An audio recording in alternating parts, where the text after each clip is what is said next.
잠깐! 최준영입니다. 다양한 지식을 연결해서 큰 이야기를 만들어내는 경험. 어디서? 위즈덤 칼리지에서 함께 하시죠. 네이버에서 위즈덤 칼리지를 검색하세요. 네, 기다리셨던 두 번째 시간 중국 투자 전문가 찐닝님 모시도록 하겠습니다. 안녕하세요. 안녕하세요. 예, 안녕하세요, 쭈닝님. 반갑습니다. 제가 반갑습니다. 오늘 오시면 이 얘기를 꼭 말씀드리고 싶었는데 아니 한국 무용을 하시더라고요. 주말마다 레슨 받은 지 예. 한 3년 됐어요. 제가 봤는데 3년이나요? 그 있잖아요. 북 있잖아요. 북. 네. 큰 북. 네. 그 이제 우리나라 큰 행사 때 여러 명이 이제 쫙 서가지고 북 이거 하는 거 맞죠? 네, 삼거무. 예. 삼거무를 주말마다 배운 지 한 6개월 이상 배웠어요. 6개월 되셨어요? 주말 3년 전부터 딱 만 3년 된대요. 3년? 토요일, 일요일마다 예. 80분씩 80분씩. 3년 동안 어. 여러 가지 전통 무용을 한국 배워왔어요. 무용. 그 중에 하나가 삼거무. 그 중에 하나가. 그러면 전통 무용을 여러 가지를 하실 수 있는 거군요. 네, 뭐 아직 너무 아마추어지만 그냥 취미로 배우는 건데요. 예. 그 비쌉니까 혹시? 그거는 제가 다니는 학원에 따로 문의하셔야 될 것 같아요. 예술 쪽이라서 아니 한국 나 이런 학원은 얼마나 하나 지금 아무래도 어느 나라든 예술 쪽 레슨은 예. 가격대가 좀 좀 있긴 있죠. 있어요. 준비물도 하지만 많고. 그만한 가치가 있는 것 같아요. 특히 전통 쪽은. 예. 가격이 아닌 가치를 보시라는 말씀을 주시는 거예요. 네. 가치를 보셔야죠. 그렇죠. 네, 같이 봅시다. 좋습니다. 알겠습니다. 최근에 중국 증시가요. 네. 예, 엄청나게 또 큰 반등을 지금 이어지고 있습니다. 네. 예, 뭐 지금 약간 뭐랄까요? 뭐 약간 숨고르기라고 해야 되나? 지금? 잠시 숨고르기죠. 예. 하지만 여전히 강세 추세는 명확히 보이고. 예, 완전 이제 반등을 가고 있는 것 같은데 앞으로 중국 증시에 대해서 네. 뭐 어떻게 보고 계시나요? 작년 12월 중순부터 올해 4월 말까지 5개월 가까이 급락했잖아요. 뭐 낙폭 과대라고 할 수도 있고 정상적인 낙폭이라고 할 수 있고. 하지만 4월 24일부터 5월 말 6월 초까지 한 달 넘게 계속 경기 안정화 정책 호재들이 집중적으로 나오면서 4월 27일부터 6월 말까지 두 달 넘게 반등했어요. 예. 이 반등세가 완만한 반등세가 아니라 거의 V자형으로 나왔죠. 물론 그동안 낙폭에 비해서는 아직 좀 많이 부족하지만 근데 제 생각에는 현 시점에서 오늘이 7월 7일이죠. 현 시점에서 국내든 해외든 따로 추가되는 어떤 새로운 큰 악재는 없지만 두 달 넘게 급반등한 상황에서 예. 이제 8월 말이 실적 시즌 공시지만 7월 둘째 주부터 그 2분기 실적 잠정치 공시가 잇따라 나오거든요. 이게 의무는 아니지만 실적이 너무 나쁘거나 너무 좋거나 아무튼 네. 법적 규정은 아니지만 거의 7월 둘째 주, 셋째 주에 그 잠정치 공시가 많이 나와요. 네. 그래서 잠정치 공시가 나오면 거의 뭐 8월 말 정식 공시까지 안 기다려도 거의 다 감이 잡히잖아요.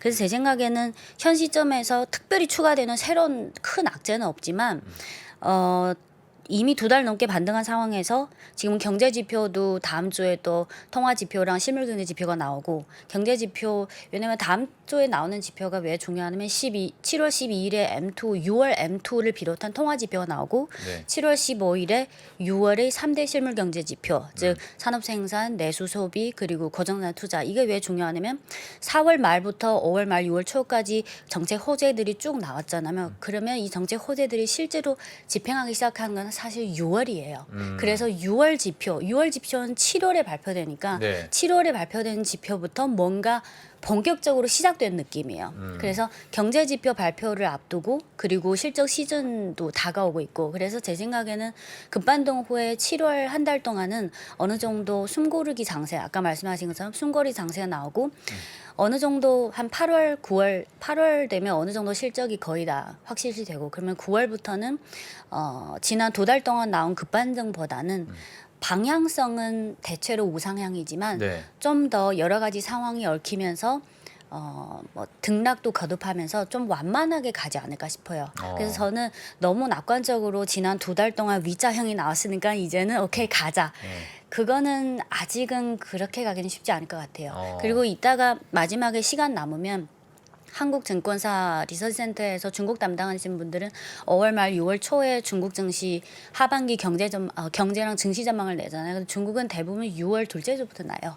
그래서 6월에 중국의 그 이름 될 만한 증권사랑 이름 될 필요 없는 증권사 합치면 한 100개 되거든요. 아유. 근데 그중 상위 한 20개는 제가 평소에 시간 날 때마다 계속 보는데 예. 6월에 참고할 만한 현지 증권사가 발간한 하반기 증시 전망이 한 7, 8개 되는데 이따가 나중에 시간 되면 그중에 몇 개를 골라서 핵심 결론 부분만 말씀드릴게요. 예, 물론 한국 증권사에도 아주 훌륭한 그 중국 분석 전문가들이 많지만 그래도 또 현지에서- 중국 증시는 또 아시다시피 시총중의 그 90% 이상이 현지 투자자라서 예. 증권사 보고서를 맹신하지는 않지만 그래도 현지 증권사들은 어떻게 보고 있나 정도는 상식적으로 알고 있어야 될 것 같아요. 예. 네. 네, 그리고 또 화면을 보시면 상해종합지수와 심천성분지수인데요. 2018년 1월부터 오늘까지인데 작년 한 해 상해종합지수 흐름을 보면 작년 1월부터 12월까지 거의 3,300포인트에서 3,700포인트 사이에서 등락 거의 박스권이 있었어요. 예. 근데 오늘 7월 7일 기준으로 상해종합지수 마감가가 3,364포인트인데 작년 박스권 고점에 비해서는 지금 한 10% 정도 남아 있어요. 네. 근데 만약에 네. 뭐 제가 뭐 기술적 분석은 모르겠지만 지금 저렇게 올라가 있는 상태잖아요. 네. 저기에서 뭐 이제 저항이 나올 가능성이 있나요 혹시? 네, 그게 예. 중국 증시가 아직 중국 상해거래소가 1991년에 시작됐어요. 그래서 예. 지금 역사가 그렇게 길지 않아서 예. 과거의 어떤 경험을 그대로 참고하기는 아직 역사가 너무 짧아요. 하지만 중국 현지 주식 투자자들이면 상식적으로 알고 있는 게 3천 얼마까지는 괜찮은데 그 이상으로 더 가기에는 쉽지 않다. 쉽지 그런 않다. 어떤 갑자기 또 단어가 공무원이, 생각이 예, 안 나네요. 공무원이 이제, 그런 어떤 무언의 약속이 있어요. 무언의 그래서 약속. 어느 정도 상해종합지수가 3,000 이상으로 가면 어느 정도 안정세를 취하는 것 같네. 근데 작년 박스권 고점이 3,731인데 예. 4,000까지는 사람들이 전혀 상상을 안 하더라고요. 아 그래요? 거의 3,000 얼마에서 왔다 갔다. 그래서 지수가 어느 정도 박스권에 있으면 결국은 제한된 자금이 특정 몇 개 잘 나가는 업종으로 집중되는. 그래서 상해종합 지수의 전반적인 흐름도 모니터링해야 되지만 결국은 그 제한된 자금이 어느 업종으로 확 들어가는지 그게 중요할 것 같아요. 네. 그리고 심천성분지수의 흐름을 보면요. 마찬가지로 작년 한 해를 보면 물론 기복이 있지만 대체로 어느 정도 범위 안에 있어요. 그래서 오늘 심천성분지수 마감가가 작년의 박스권 고점이랑 비교하면 한 15% 정도 남아 있어. 16%. 그래서 아직은 현 시점에서 뭐 추가로 큰 악재가 안 나온다면 어느 정도 우상향 이 흐름은 대충 그럴 것 같지만 급반등보다는 이제는 등락도 거듭하면서 뭔가 좀 정상적으로 가야 되지 않냐. 그래서 아까 말씀드린 것처럼 그 6월에 발간한 현지 증권사들의 하반기 전망에도 어느 한 증권사도 이제 가자 그렇게 얘기한 게 아니라 대내외적인 상황을 살펴봐가면서 완만하게 상승할 것 같으니까 예. 중국 현지에서 이런 표현을 많이 써요.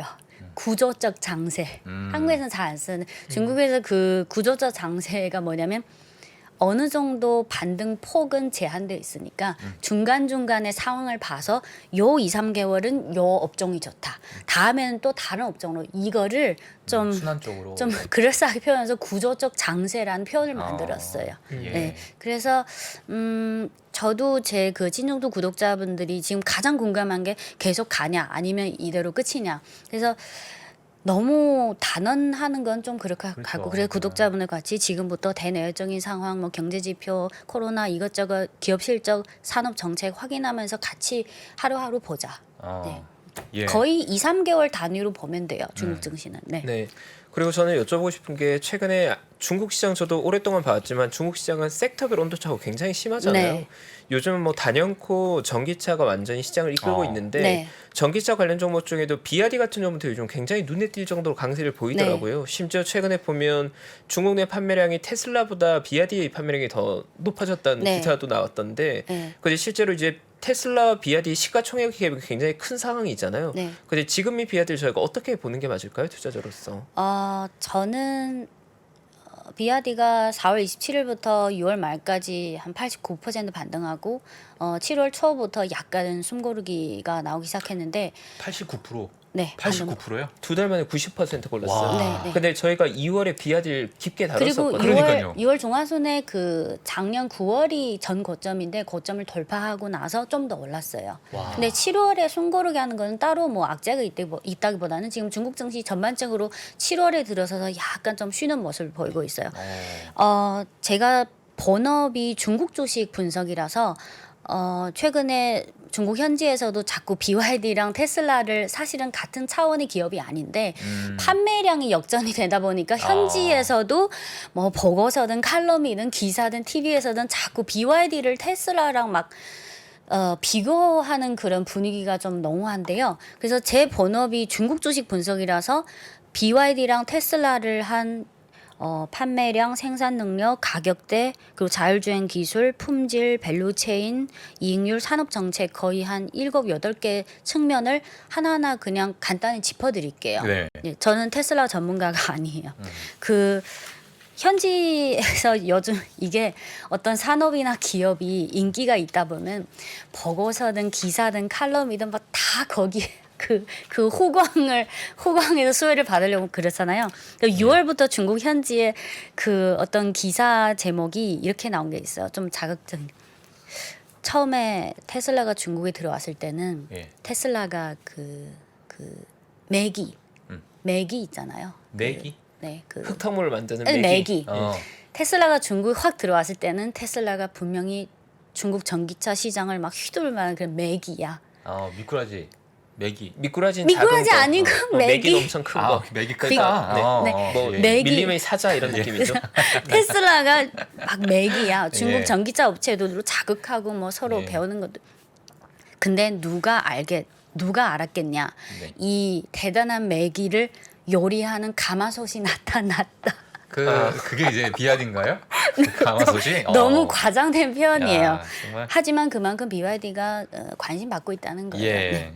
근데 저는 테슬라 중국 시장에 있어서 BYD는 아직은 전혀 위협이 아니라고 봐요. 지금부터 화면이 좀 많은데 지금도 화면을 보면서 하나하나 네네. 좀 차근차근 설명드릴게요. 2020년 1분기부터 올해 2분기까지 테슬라와 BYD의 판매량 추이인데요. 주황색이 테슬라고 민트색이 BYD예요. 보면 올해 2분기에 처음으로 BYD의 판매량이 테슬라를 초월했어요. 하지만 좀 더 뒤돌아서 보면 초월은 이번이 처음이지만 작년 2분기부터 그 격차가 좀 축소되기 그러네요. 시작했어요. 예. 네. 근데 한 가지 명확히 알고 있어야 되는 거는 테슬라는 여러분들이 저보다 훨씬 더 잘 아시겠는데 순수 전기차잖아요.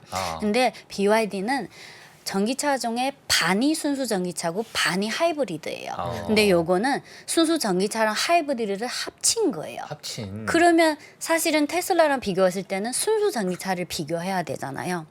그래서 지금부터 그 매월마다 비중은 다르지만 그냥 테슬라는 올해 3월부터 내연차 생산을 아예 중단했고 네.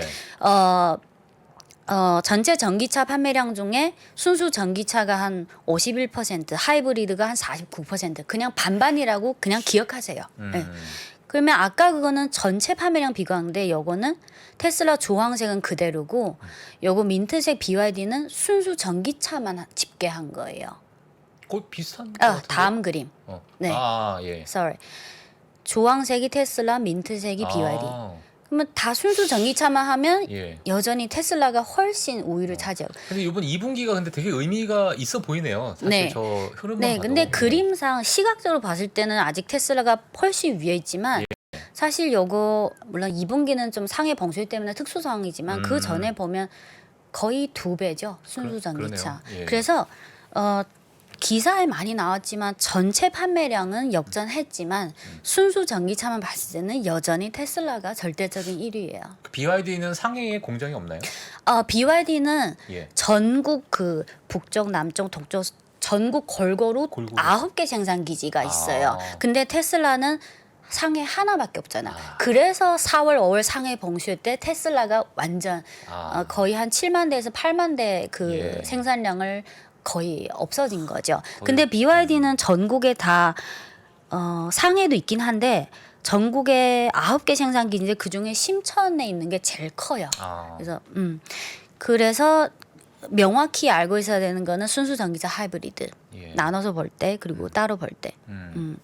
그리고 판매량으로 봤을 때는 근데 또 하이브리드를 싫어하시는 분들은 또 이렇게 말해요. 하이브리드가 무슨 전기차야. 그냥 전기차의 탈을 쓴 내연차지. 그 맞긴 맞아요. 근데 지금은 순수 전기차에 대한 정책 혜택이 하이브리드보다 많긴 하지만 아직도 중국에서는 하이브리드 각종 혜택이 있고요.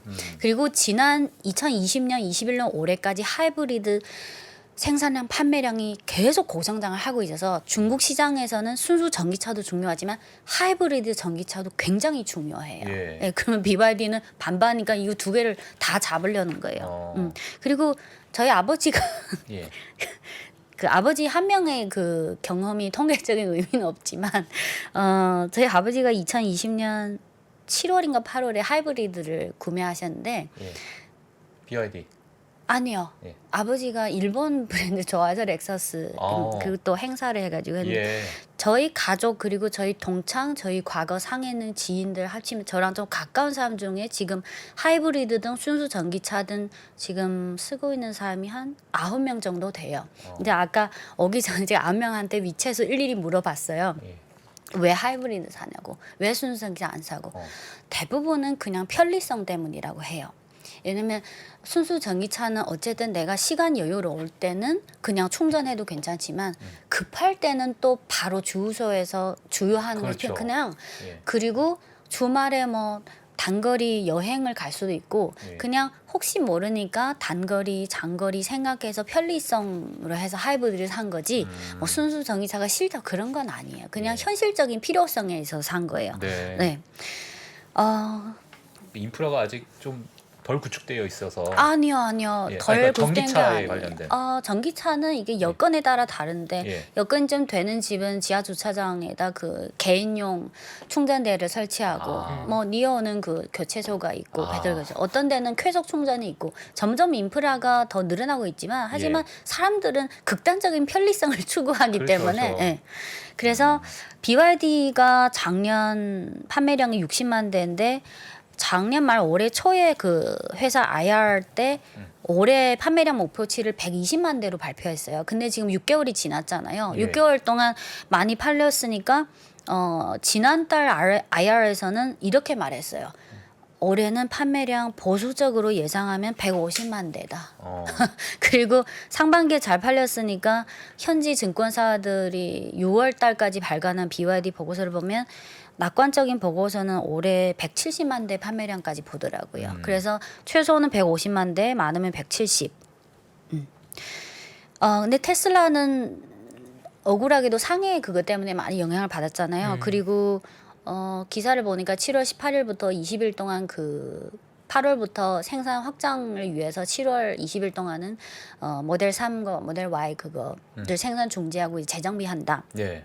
그래서 지금 당장을 보면 생산량이든 어떤 준비된 상황이든 가격대를 떠나서 단순 생산량 판매량에서는 BYD가 좀 앞선 거 맞아요.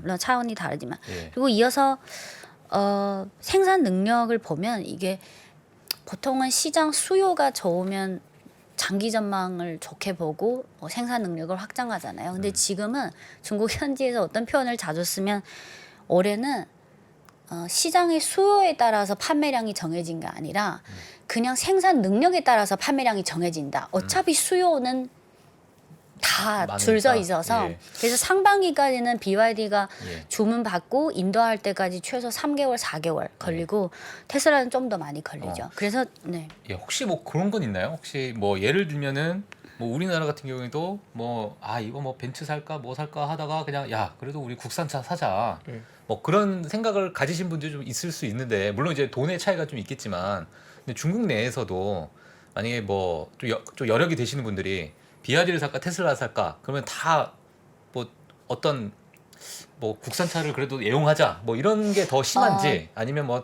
그래도 좋은 뭐 저는- 테슬라 사자. 예. 물론 사람마다 성향이 다르게 예. 저는 굳이 그렇게 생각하지 않아요. 어. 저희 동창이나 지인 그리고 옛날 동료 가족들 보면 그 중에 일부는 부유층이잖아요. 예.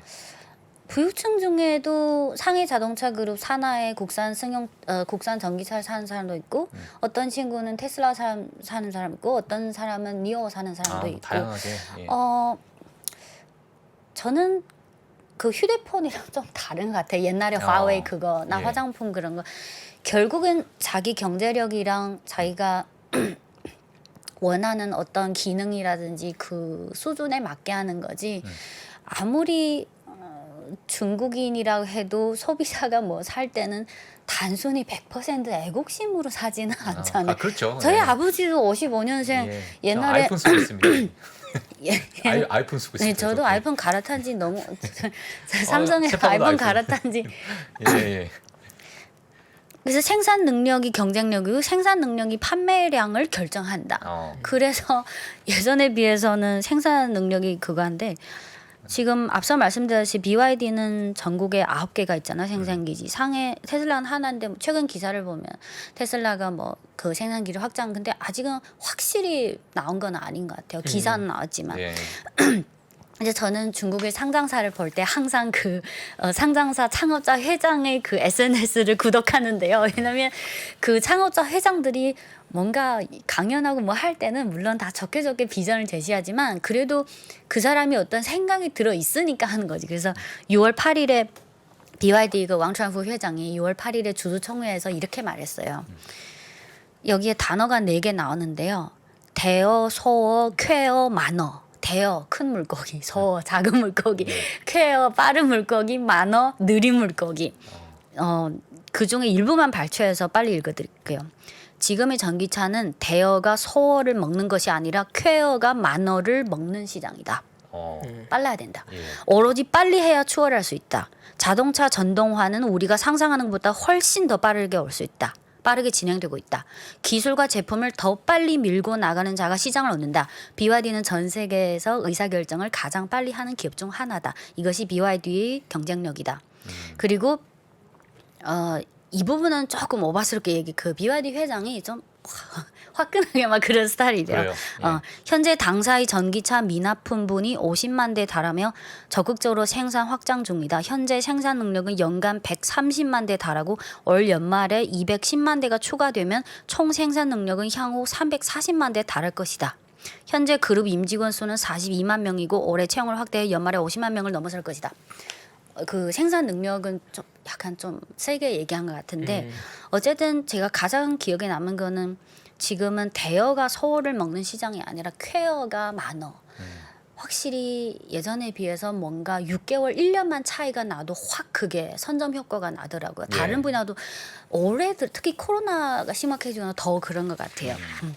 그래서 하반기에 단순히 생산 능력만 봤을 때는 BYD가 조금 근데 테슬라도 만만한 기업 아니니까 그렇죠. 예. 이제 7월, 8월 초까지 재정비하고 본격적으로 테슬라도 연초에 재정해놓은 그 목표치가 있기 때문에 만약 8월부터 정상 생산을 시작하면 한 달에 최소 16만 대 생산해야 되거든요. 이론적으로. 예. 그리고 이어서 저는 왜 앞서 테슬라에게 있어서 BYD는 아직 위협이거나 그런 게 아니다. 가장 기본적인 거는 시장 포지셔닝이 다르기 때문이에요. 가격대. 예. 테슬라는 중국에서 모델 3는 한 30만 yuan대. 30만 yuan 지금 환율로 곱하기 194 하면 돼요. 그러면 대충 쉽게 계산하면 곱하기 200. 네, 그러면 6,000 6,000. 정도? 그럼 모델 Y는 한 35만 yuan. 그게 기본 옵션이고 옵션 추가되면 더 올라가고요. 그래서 중국에서 테슬라의 가격대는 최소 30만 yuan 이상이에요. 근데 테슬라는 10만 yuan 이하 가격대, 10만 yuan대, 20만 yuan대, 30만 yuan 초반대까지 있지만 대부분은 20만 yuan 이하예요. 15만 yuan에서 테슬라의 평균 단가의 반 정도 되는 모델이 제일 많아요. 그래서 전혀 중국 시장에서 타깃으로 하는 그 고객층이 다르죠. 네. 그래서 저는 단순히 너무 판매량으로만 보기에는 너무 그거 같고, 근데 저번에도 말씀드렸다시피 BYD가 중저가에 만족하지 않고 자꾸 프리미어로 확장하려고 저번에 그 폭스 예. 집하게. 근데 테슬라랑 겹치는 가격대는 결국 30만 yuan에서 40만 yuan까지잖아요. BYD가 지금 노력하고 있는 게 뭐냐면, 화면을 보시면 지금 BYD가 가장 많이 팔리고 잘 팔리는 게 요거 좌측 상단에 요 BYD가 모델 이름을 당나라, 송나라, 한나라, 원나라 이렇게 당원송 이렇게 나라 그래요? 옛날에 그 조대 이름으로 해요. 네. 그래서 요거는 요 두 개가 지금 보편적으로 잘 팔리는 건데, 이거는 밑에 한자 보이시죠? 송. 네. 요거 송맥스. 밑에는 진나라. 이게 모델명이야. 진 플러스. 근데 가격대를 보면 밑에 그 단위가 10,000yuan, 14.5만 yuan. 그러면 곱하기 194 곱하기 대충 200 하면 3천만 yuan 안 되거든요. 이게 지금 평균적으로 잘 팔리는 거예요. 예. 그리고 근데 지금 강력하게 밀고 있는 게 요거 한자 보이시나요? 간체이긴 한데 옛날에 한나라. 요거 EV는 순수 전기차, 요거 DM 붙어 있는 건 하이브리드. 여기 보면 31.98 만 yuan이 있으면 그 모델 3 기본 모델 기본 가장 낮은 가격대가 30만 yuan이잖아요. 네네. 이제 슬슬 약간 옷깃을 스치려는 느낌. 그래서 또 하나는 요게 지금 뭐 대놓고 그렇게 말하지는 않지만 요게 하양범면 바다 표범. 바다 표범. 번역하면 바다 표범이라는 신모델을 출시했는데요. 요거 밑에 가격대 보면 옵션에 따라 다른데 28.98만 yuan이에요. 예. 그러면 테슬라 모델 3까지는 아니지만 이제 약간 근접해요. 그래서 제가 봤을 때는 BYD가 요거 한 모델, 한 시리즈랑 요거 하이바오라고 하는데 바다 표범, 표범. 요거를 약간 저 차- 은근히 뭔가 저 차 이름은 안 까먹을 것 같습니다. 예, 바다 표범. 테슬라는 BYD 전혀 신경 안 쓰는 것 같은데 BYD는 이제 중저가에서 올라가야 되니까 테슬라를 뭔가 해가지고 시도하는 거죠. 그래서 저는 지금 당장은 전혀 가격대가 다르기 때문에 그 예. 같은 급이 회사 아니지만 이렇게 표현할게요.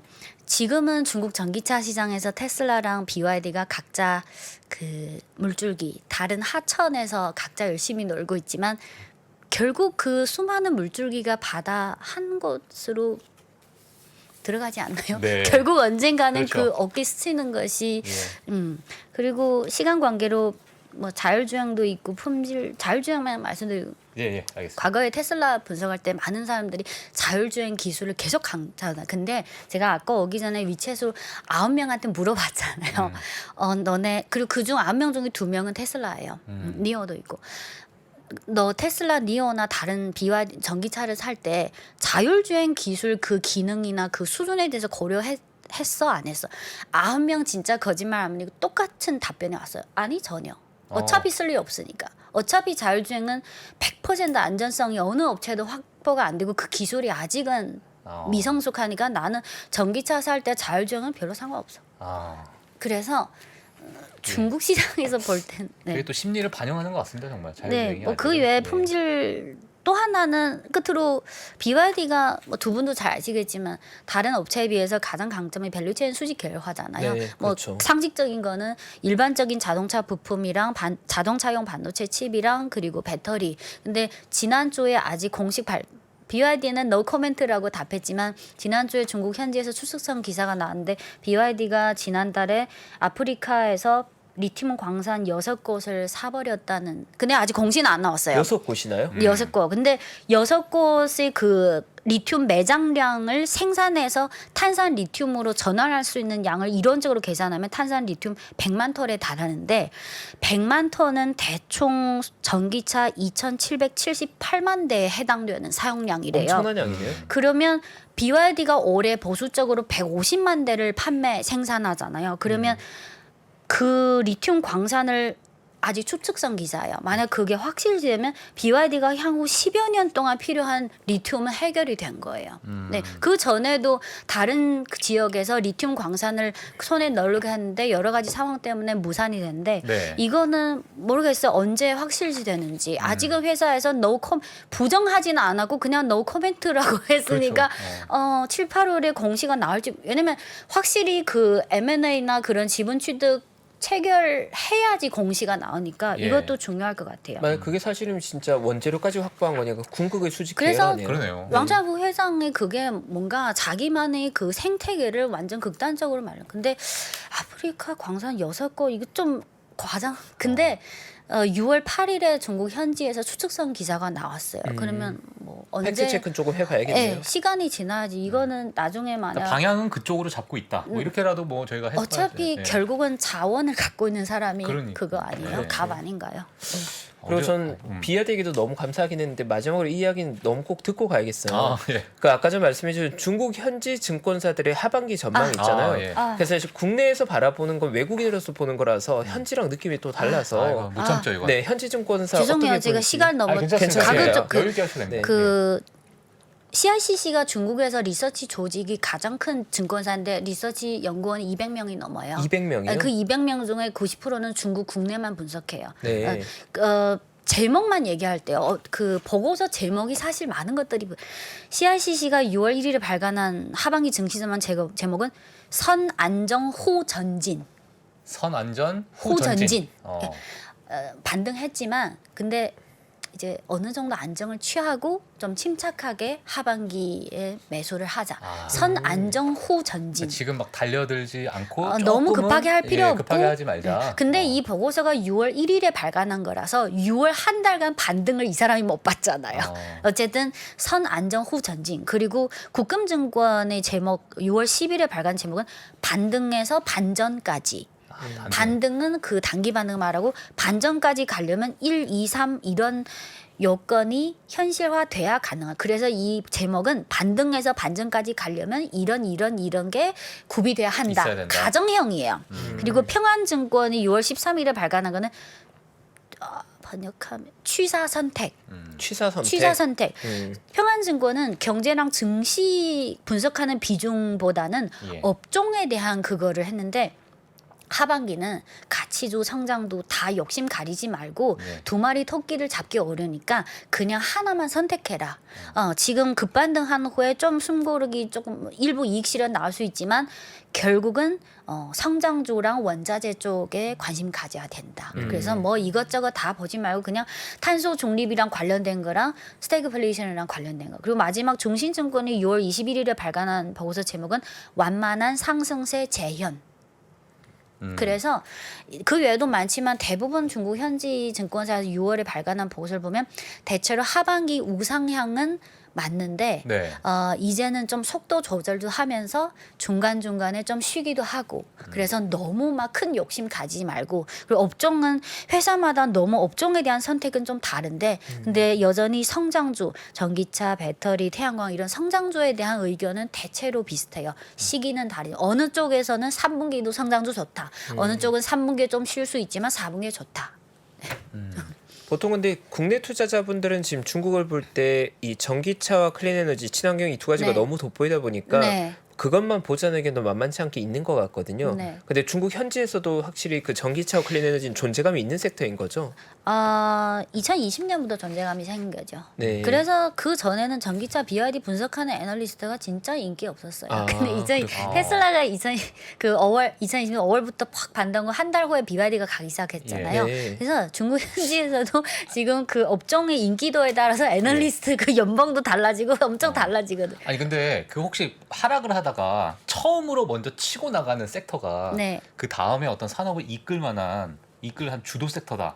주도 뭐 산업군이다. 네. 이런 얘기를 사실 하락할 때 우리 최파고님도 많이 말씀하셨고 뭐 그리고 했는데 전기차가 그 섹터. 그리고 전기차를 볼 때는 예. 전기차 종목 하나만 볼 게 아니라 어차피 큰 범위 내에서는 같은 밸류체인 전기차 예를 들어서 BYD를 뭐 투자하든 안 하든 상관없이 중국이 전기차 종목이 어떻게 가는 걸 보려면 기본적으로 BYD는 관심 종목에 넣고 그 외에 내연차지만 전기차도 열심히 하고 있는 장성자동차, 장한자동차 몇 개, 두세 개 넣고 그다음에 BYD가 자체 배터리를 사용하지만 CATL은 창업한 종목이라서 외국인 개인은 기관은 매매 가지만 개인은 안 되지만 CATL이 대장이니까 CATL 두고 CATL 밑에 또 두세 개 작은 상장사가 있고 그러면 또 리튬 자원이 필요하건 리튬은 또 천재 리튬이랑 그 감봉 리튬 두 개를 들어야 되고 그래서 전기차랑 관련된 그 밸류 체인을 쭉 하면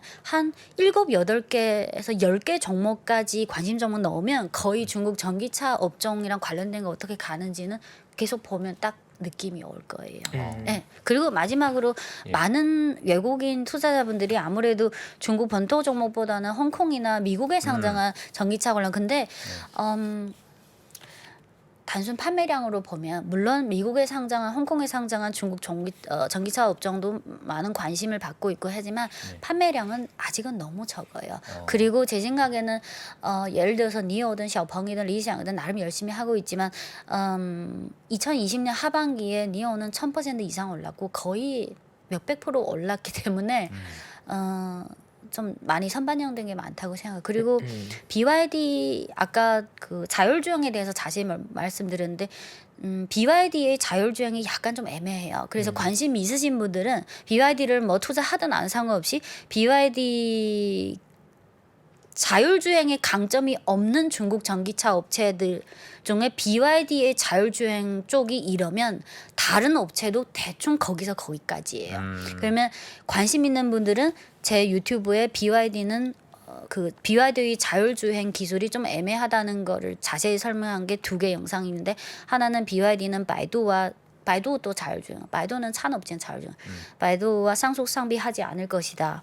이 영상이랑 쌍속 상비하지 않을 BYD 천장은 어딘가 이게 2개 보면 BYD가 지금 고민 중에 자율주행을 어떻게 좀 확 막 공격적으로 해야 되는데 아직은 딱 답을 못 찾은 것 같아요. 근데 다행히 지금 중국 전기차 시장 특히 소비자들 입장에서 저희 아버지 나 자율주행 그 관심도 없 아직은 자율주행 기술이 그렇게 완벽하고 성숙한 단계가 아니다 보니까 어차피 사람들은 전기차를 살 때는 그것 때문에 사지 않아요. 근데 이게 뭐 이 목숨과도 직결돼 있는 근데 부분이니까. 뭐 몇 년 후에 또는 예. 어느 단계까지 가면 그게 중요한 요인이 되지만 지금은 그게 중요한 요인이 아니에요. 전기차를 선택하는 데 있어서. 예. 근데 뭐 길게 보면 그거를 지금 빨리 열심히 준비해야지 나중에 대비할 수 네. 이 자율주행 쪽으로는 또 샤오펑 또 나름의 전략을 잘 세우고 있는 걸로 알고 있거든요. 네. 근데 저희 가까운 지인 중에는 샤오펑을 산 사람은 없는데